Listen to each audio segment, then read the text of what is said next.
everyone. This is our lesson on the Jewish life, way of life, and then the Shema. We can start with the Shema. Shema is Hebrew for hear or listen.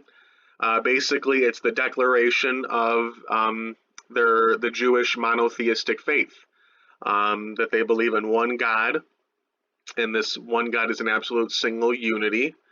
So it's the affirmation of their belief in one God. You see this in the book of Deuteronomy. Deuteronomy is in the Torah. It follows the books of Genesis, Exodus, Leviticus, and Numbers. It's the final book of Torah. It's kind of the recap review book, the final book of Torah in the Tanakh. Deuteronomy chapter 6, verses 4, 5, and 6. This translation that you have on the screen, sorry, it's a little blurry. I apologize for that. The next page won't be, but is from an older English translation. But hear, O Israel, and hence the name Shema. Hear, O Israel, the Lord our God is one Lord, and you shall love the Lord your God with all your heart and with all your might. And these words which I commanded thee this day shall be in your heart, and you shall teach them diligently to your children, and you shall talk of them when you walk by the way, and when you lie down, and when you rise up. And you shall bind them for a sign upon your hand, and they shall serve as frontlets between your eyes. And you shall write them upon the posts of your house and on your gates. So these words, the Lord our God is one Lord, and you shall love the Lord your God with all your heart and with all your might, with all your strength, are very serious. And you shall, you need these daily reminders of this affirmation, this declaration of your belief in one God. And you should love the Lord your God with all your heart and with all your strength. So you need to be reminded of this teaching, of this law of Torah. Basically, this is the essence of Torah. This is the essence of all 5 books of Torah, all 613 laws, that God exists, God is one, and you shall love God with all your heart and with all your strength. To remind you of all of this, you can wear it as frontlets upon your eyes. So there is this little ark, this little box, this little vessel which holds the Shema written out and folded up, and you can wear it around your head. And then you can wrap it, basically that same threading that's holding it in place on your head, you can wrap it around your arm as well. Depending on if you wrap it clockwise or counterclockwise, that just depends on what type of kind of ethnic Jew you are, but that's, we're getting into the weeds in that. That wearing of the Shema around your head and wrapping it around your arm is called the tefillin. That's exactly what it's called, basically prayer straps. So you can wear this while you're praying to God.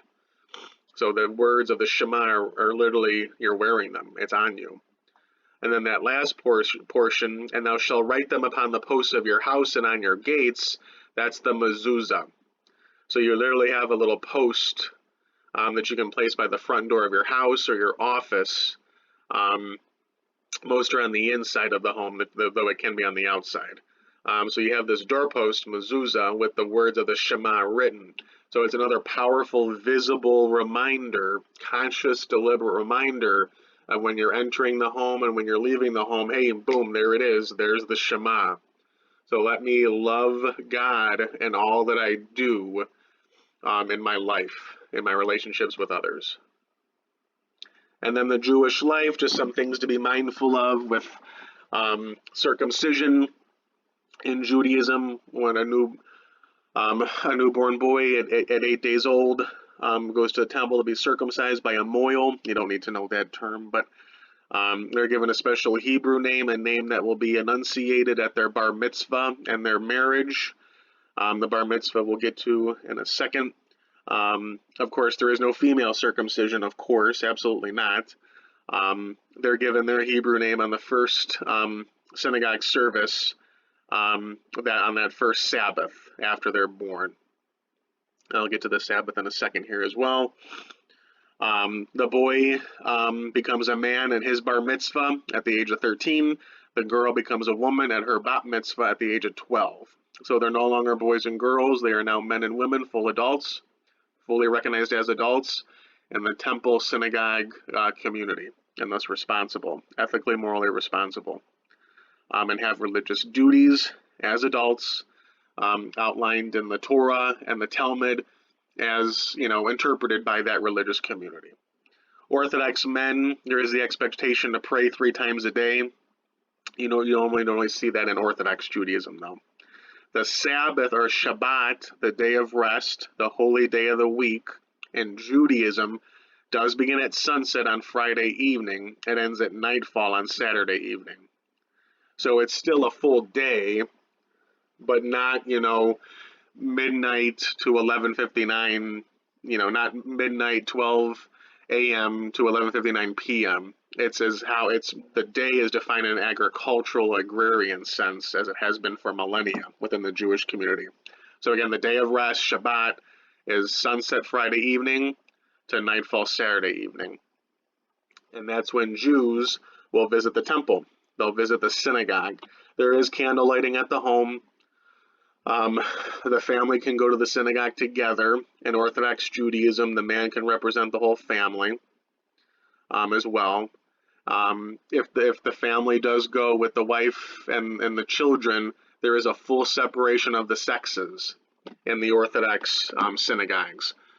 So even in a family situation, so all men sit on one side, women on the other, and there's a curtain that separates them sometimes, or there's even an upstairs balcony area where the women are for full separation of the sexes. Again, that's only in Orthodox Judaism. That's not in the other forms of Judaism like Reform, Conservative, and Reconstructionist. And we'll get to that. That'll be a later objective. We'll definitely discuss that. So the bar mitzvah, or the bat mitzvah, mitzvah just means commandment. Bar is son of, and then bat is daughter of. That's the coming of age ceremony. The rite of passage of initiation into adulthood. For Jewish boys becoming men at the bar mitzvah at the age of 13, the onset of puberty, and for the Jewish girls becoming now Jewish women in the bat mitzvah at the age of 12. Biologically, women do progress through puberty before men, for the most part. We talked about the tefillin. There's also the tallit, which is a prayer shawl that can be worn as well. The skull cap, or kippah, or yarmulke, that could be worn by some Jews as well too. So, and during the Shabbat service at the synagogue, at the temple, you will definitely recite the Shema, and then there's passages from the Torah and Nevi'im, the prophets, or sometimes the book of Psalms and Ketuvim that are read. There's definitely a sermon given by the rabbi. There's a lot of singing and chanting led by a cantor, C-A-N-T-O-R, which is actually an ordained minister position. It's not just the rabbi, but the cantor is also a ministerial, minister ordained position as well too. So, and obviously you'll visit the synagogue during certain holy days and important festivals in Judaism as well too. And that'll be a later objective that we can discuss as well.